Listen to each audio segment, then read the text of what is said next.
Hello guys welcome back to my channel and it's me Suvarna Shivakoti र आज चाहिँ हो न्यु इयर। अनि आज न्यु इयर भएकोले हामीहरू चाहिँ पाथिभरा मन्दिर आएका छौँ भेरेटारको। र अब चाहिँ म हिँड्दैछु, बाटोमा हिँड्दैछौँ। अनि अब हजुरहरूलाई अब चाहिँ हिँड्दै हिँड्दै बाटो देखाएको पुरै सिँढीहरू छ यस्तो बाटो। म मन्दिरतिर पुगिसकेको छु, मन्दिरमा अलि नजिकै छ। अब चाहिँ मन्दिर देख्न सक्नुहुन्छ, जुम पाएर देखाएको। र अब थुप्रै घाम चोक्दै गरिसक्यो, 1 घन्टादेखि उभिरहेको छौँ हामीहरू लाइनमा बसेर। र लाइन हेर्न सक्नुहुन्छ, यति लामो छ यी मन्दिर। हेर्नुहोस्, घन्टी बजाउँदैछौँ हामीहरू बाटोमा घन्टीहरू छ अनि हामी चाहिँ घन्टी बजाउँदैछौँ। र अब चाहिँ घन्टी बजाउँदैछु।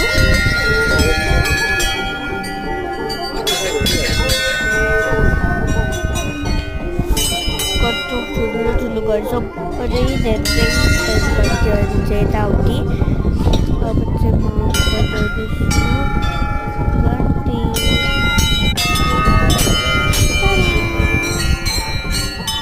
कस्तो मजा आउँदैछ मलाई चाहिँ। मन्दिरमा पनि अब चाहिँ मन्दिरमा गाडी घन्टीले गाडी परै हुँदैछ।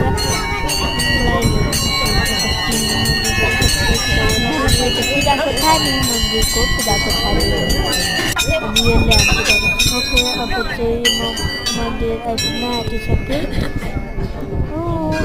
सबै नै नजिक छु हामीहरू। अब हजुरलाई मन्दिर पुगिसकेपछि भेट्छु म। ओके गाइज, अब चाहिँ हामीहरू मन्दिर सकेर एउटा शान्त ठाउँमा आएको छौँ। हजुरलाई भ्यू देखाउँछु म यहाँको। बडै आनन्द छ, हेर्न सक्नुहुन्छ कस्तो राम्रो छ भ्यू। मन्दिर अनि धरानको भ्यू हेर्नुहोस्, उता सबै धरान छ। त्यहाँ जुम गरेर पनि देखाइदियो, त्यो सबै धरान हो। बडै आनन्द भइरहेछ मलाई। यहाँ बडै शीतल ठाउँ रहेछ, हेर्न सक्नुहुन्छ। ओके गाइज, अब चाहिँ हजुरहरूलाई बडै राम्रो छ यहाँको भ्यू चाहिँ। अब चाहिँ हजुरहरूलाई म मुनि भेट्छु। ओके, अब चाहिँ गाइज हामीहरू चाहिँ मन्दिरबाट निस्किँदैछौँ। अब चाहिँ हजुरहरूलाई लास्टमा भेट्छु म। अब चाहिँ हामी मन्दिरबाट निस्किसकेको छौँ। Bye bye. Okay guys, thank you for watching my video. Like and subscribe if you like my video. Like and subscribe this video. By.